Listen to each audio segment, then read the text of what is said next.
At the wheel of this car is a man torn between two worlds. He's an Arab sheikh who was born in an old Arabia and will die in a new one. He worships Allah, loves the desert, and is one of the richest men in the world. His name is Zaid.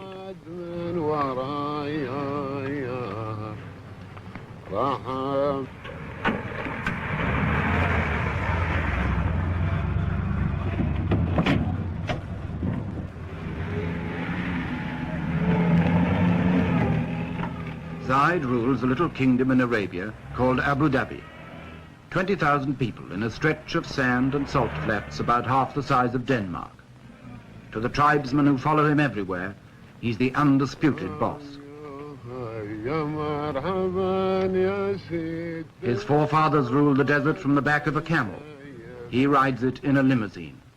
But he remains, as they were, the center of tribal life. He's the man you serve, the man you hunt with, and the man you fight for.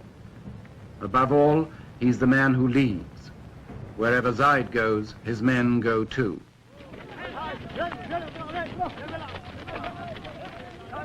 Those who don't travel with Zaid come out of the desert to greet him.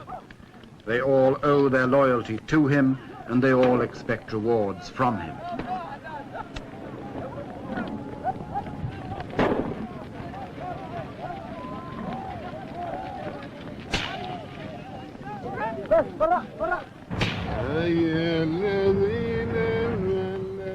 Zaid's tastes have not been influenced much by his money. He likes the simple life, to drive himself, to go hunting and camping in the desert, to be with his people as a sheikh should be, to follow the ways of the old Arabia.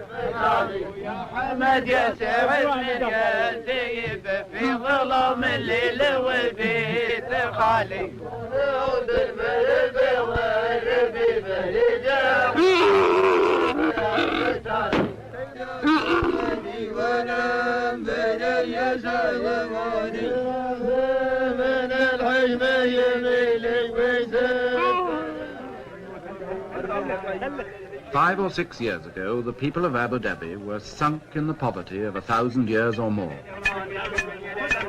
The 20th century had passed them by. Today, their ruler, Zaid, is one of Arabia's nouveau riche, who's acquired overnight a fortune from oil.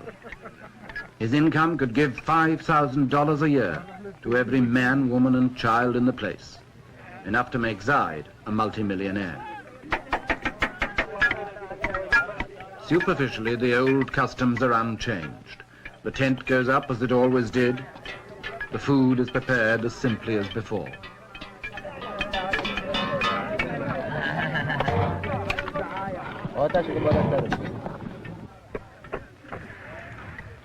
Zaid's natural pace is leisurely, almost indolent. Time is about the only thing the desert's been rich in until now. Time for coffee, time for talk, time made into ritual from century to century, from morning till night.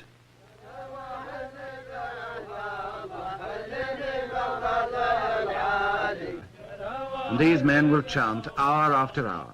In the desert, there's no rush. In this palace in Abu Dhabi, Zaid had a brother. His name was Shakput, and for more than 30 years he ruled Abu Dhabi in poverty and comparative peace. Shakput's rule was traditional. His word was law, but he stayed close to his people. Anyone was free to talk to him any day in the Majlis, the tribal council, and as long as they had no money, they were all relatively contented. And then in the 1960s, Abu Dhabi struck it rich, and its troubles started. In a year or two, people were demonstrating about work and wages who'd never had either in their lives before. The grumbles grew as the money mounted, because Shakput was a miser. All his life he'd been a poor man. Now that he was rich, the skinflint habits stuck. And like a man who's won first prize in a lottery, he found his money made few friends.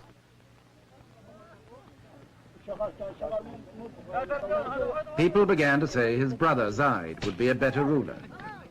He had a mind more open to the world. He was generous. He was a man's man.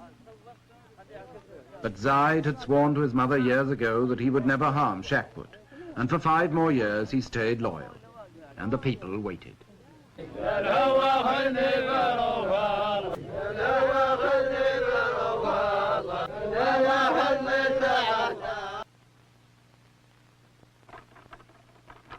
In reality, it's a harsh and lonely place.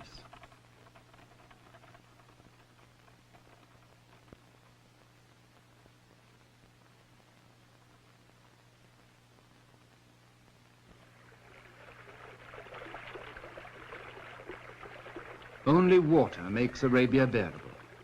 Where there's water, there's life.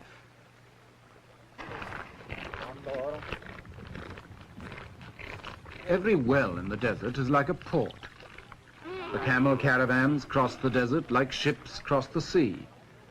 There are no frontiers, no fixed territory, no land belonging to anyone. There are just the wandering Bedouin and their camels, as attached to each other as sailors and their ships, bringing their trade to the desert markets.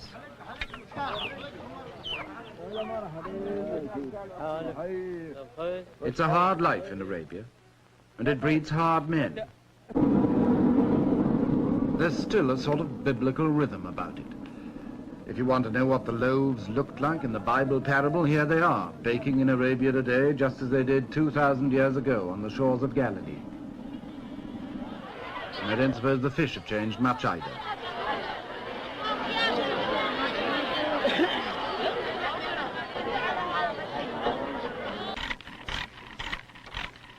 Around the coasts, the Arab boats are made today by hand and eye and ancient equipment, much as they were when the spice trade and the slave trade kept them busy from China to the shores of Africa.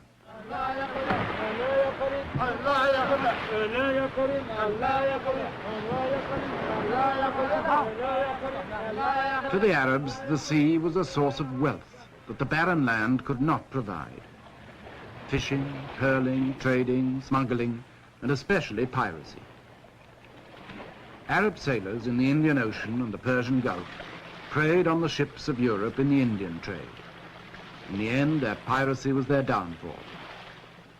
With a few naval sloops and some of the queerest treaties ever devised by man, the British Empire imposed on 2/3 of Arabia's coast the thin red line of peace.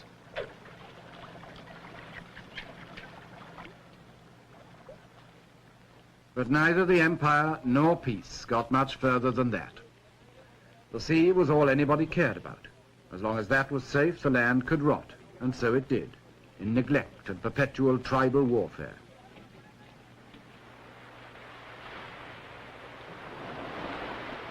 Beyond the coast, most of Arabia lay untouched until 20 years ago.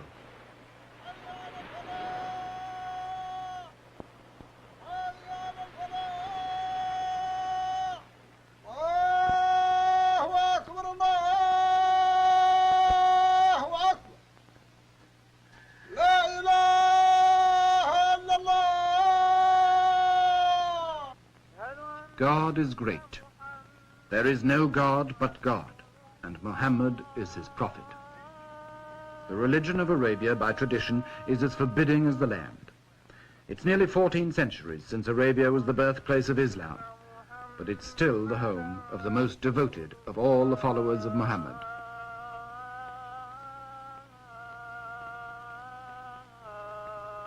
Islam means submission to the will of God. In the desert, there isn't much you can do but submit and pray for God's mercy.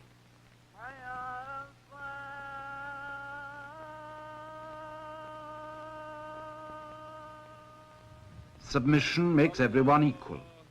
A ruler like Zaid is no different from other men in the sight of God.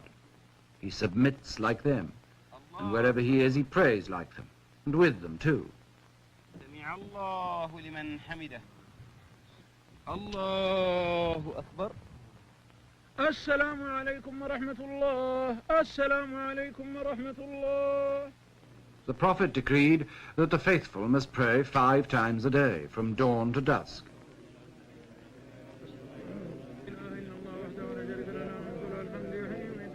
You can pray together or alone, with a priest or without one.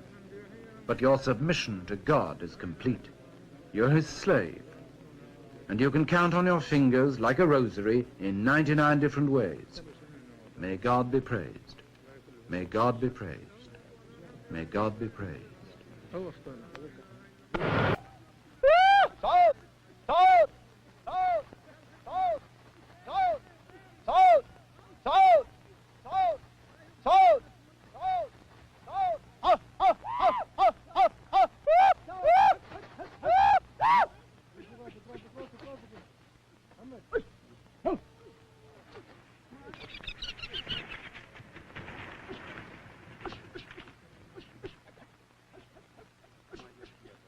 On his hunting trip, Zaid chases the desert game with a string of falcons as long as his purse.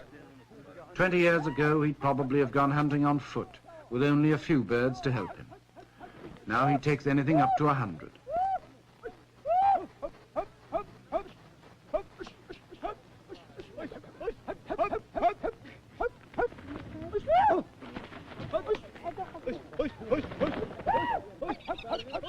Each of Zaid's followers has a falcon to look after.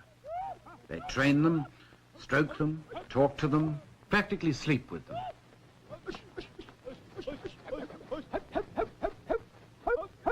Like racehorses, they're the pampered darlings of a rich man's camp.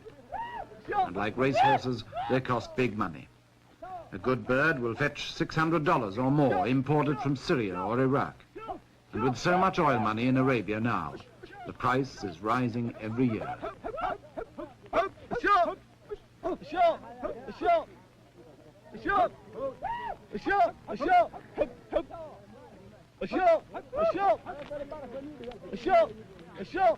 Nothing escapes the touch of money.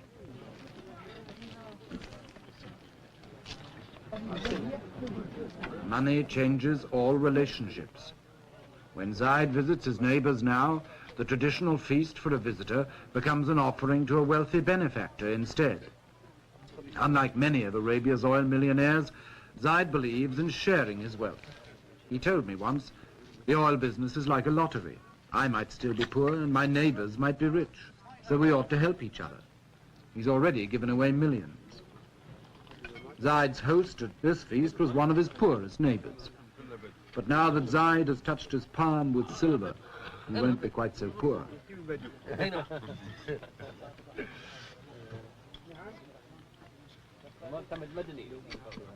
The feast is traditional. Goat's meat, chicken and rice. And when the VIPs are finished, the lesser men move in.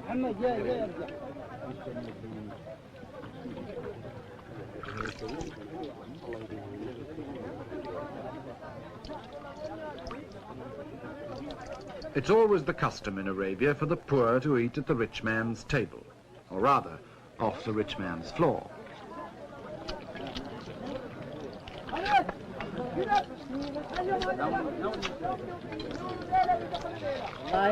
When this lot are finished, there'll still be more to come, in descending order of rank and ascending order of hunger. It's not the most elegant spectacle, and it's not the choicest food, but in a harsh and hungry land, any excuse is welcome for a blowout, especially when it's held for a man with money.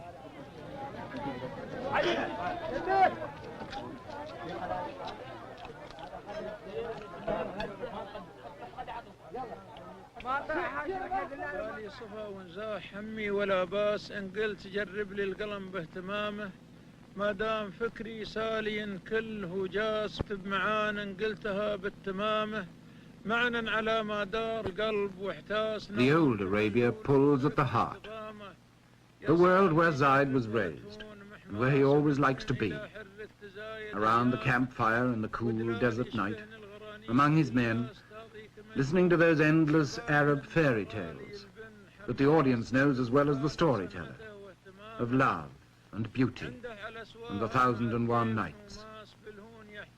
When the hunting's over and the caravan's resting, this is how they've passed the time for 1,000 years.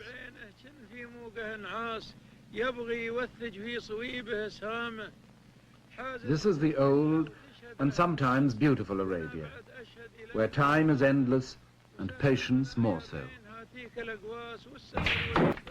The fairy tale is over, and everyone now will live happily ever after in the dream world of the Arabian Nights.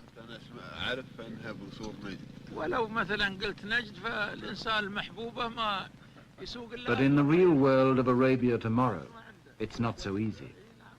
Not even Zaid's best friends can promise him a happy ending to his modern fairy tale that's only just begun. You can't reconcile the old life with $100 million a year, as his brother Shakbut learned. You can't even choose whether you'll have the old life or the new. God and the oil business have already chosen for you. From now on, you can only try to ride the terrible tiger of the 20th century and wonder if it will not eat you in the end.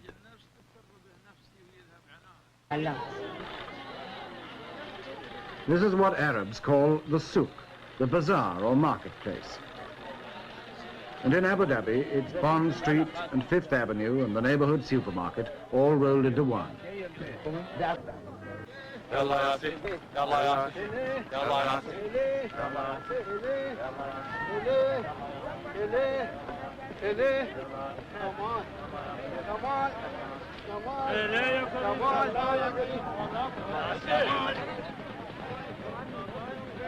Abu Dhabi was built on a sandbank, so it's never had a proper harbour. But that didn't matter much when there was nothing but a few dates to ship out and a few tins to ship in. Now the whole modern world is dumped into the sand. Air conditioners and deep freezers, timber and steel, cement and typewriters, fans and filing cabinets. You name it and you'll find it here, sweeping in like a tidal wave on the old Arabian shore. Zaid knows from experience that if he's too slow to destroy the old world, he may be removed like his brother Shakbut. But if he tries to build the new world too quickly, he may destroy himself just as surely. Life for Zaid has become a perpetual balancing act between the personal leadership of the past and the faceless, impersonal administration of the future. Like Shakbut, he still holds his majlis every day, so that his people can meet him, greet him, talk to him and complain to him in the traditional desert way. The ritual is unchanged. The coffee is served. Time, motion and people seem as leisurely as ever. But behind the appearance of tradition, the revolution is creeping in. The majlis doesn't last all morning anymore. Zaid can only give his people an hour of his time. And even that's interrupted by the demands of the modern world.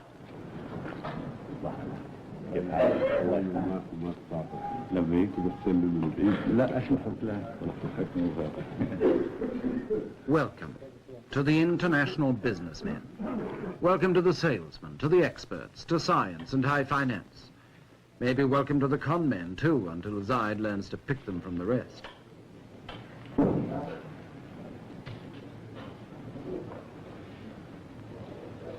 Of course they all sit down together. And of course they're all equal, East and West, the world and Arabia, the courtesies of the old world, mingling with the business of the new.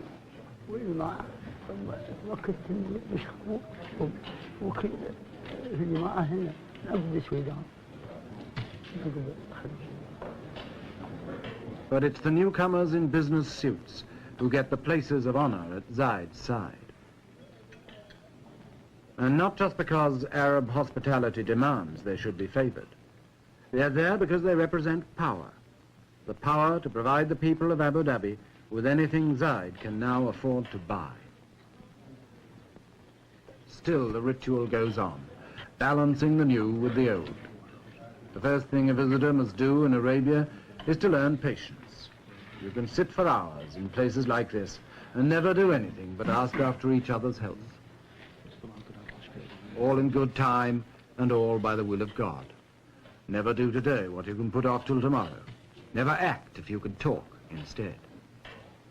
The tribesman with a problem comes to Zaid to sort it out. And everybody else must wait. Patience and still more patience. But now there's $100 million of good, hard cash, burning a hole in patients every year. That's business that won't wait. It may be the will of God that's given it to Abu Dhabi, but it's the will of man, and especially the will of Zaid, that has to decide what to do with it now.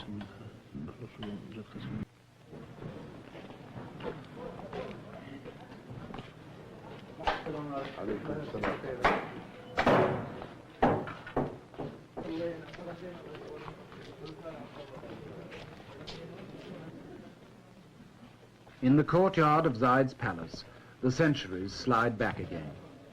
A moment ago, Zaid was the modern oil tycoon, aloof and decisive. Now he's back in the role of sheikh, the universal uncle to his people, the feudal lord with his followers, in procession to the daily feast.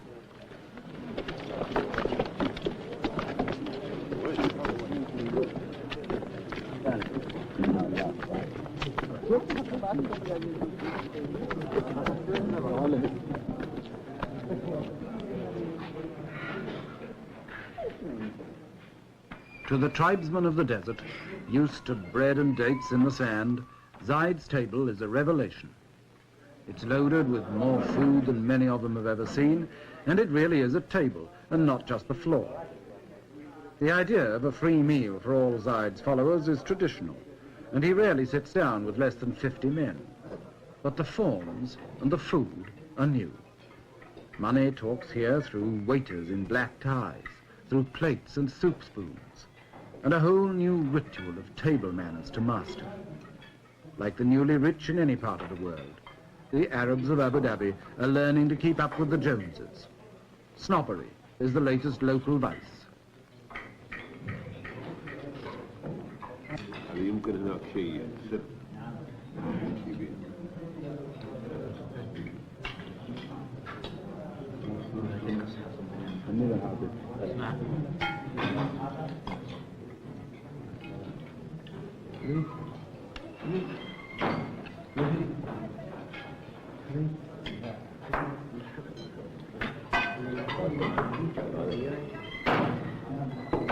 فإذا انشقت السماء فكانت فبأي آلاء ربكما تكذبان. But the old ways are still the only ways for most of Arabia's children.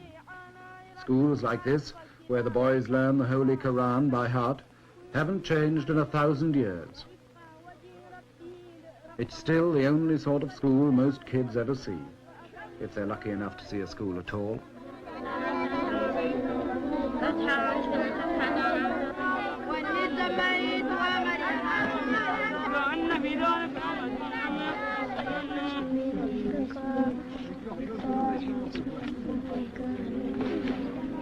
Abu Dhabi until a few years ago, and doctors were hardly ever seen.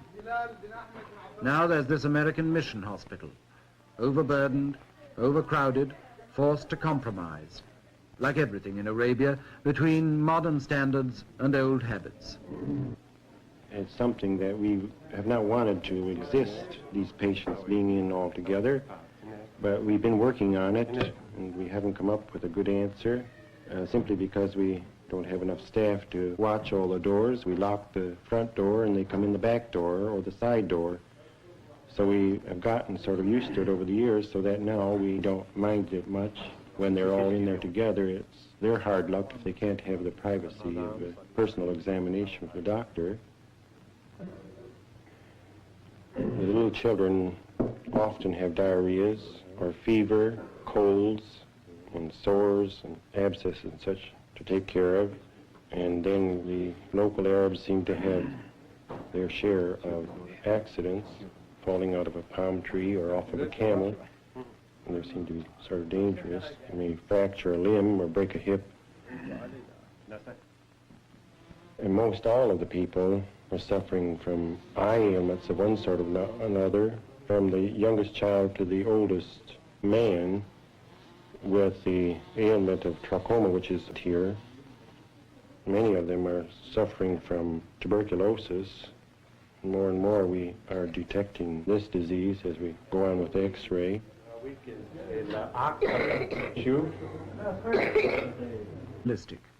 They accept their lot. Outside Zaid's office, time still seems endless and patience still comes easily.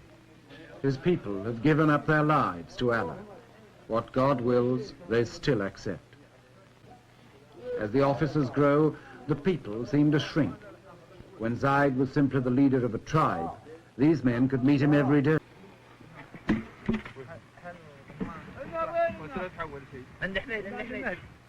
From their uncertainty about the new way of life, Zaid and his men go back to the desert as often as they can. The desert is still home, the place they knew before they were rich, and the only place they will really know until the day they die. In the desert for a day or a week or a month, they can go back to their old and simpler ways, to a genuine sense of comradeship that the modern world leaves no time for. There are no budgets and civil servants here, no plans, no figures, no complications, no closed office doors.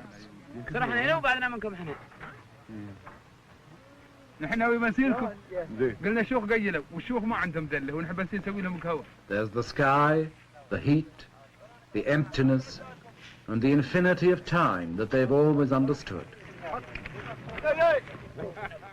Out here, they can all be sure of themselves again. They can relax and be men again. Or perhaps, being only men, they can just be boys.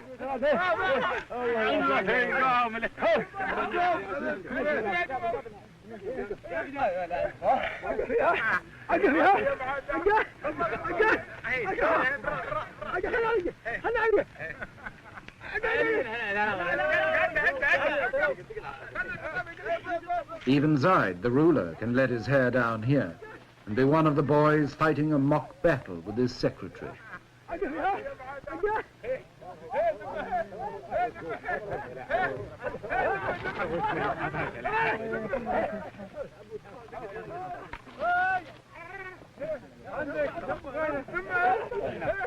On trips like this, the desert is an escape, a recovery of innocence, a return to Eden. But like all escapes, it's also an illusion. The innocence is lost and will never be recaptured, because the old Arabia of isolation, hardship and tribal war in which it flourished has been swept into the world at last. The unknown land has been more than just discovered. It's been uncovered in the past 10 or 20 years and dragged naked into everybody's sight.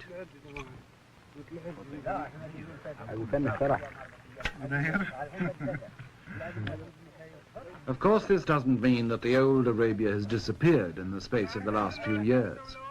It's still a hard land that breeds a hard people. Tough individuals like Zaid and his men, and some of them still fighting a rearguard action against the assaults of the modern world. All the same, in the end, the 20th century brooks no defaulters. Here in Arabia, one of the last of the lonely lands is surrendering its old independence. From now on, its people will have to face, like the rest of us, the infinite hopes, possibilities, and disillusionments of the modern, universal world.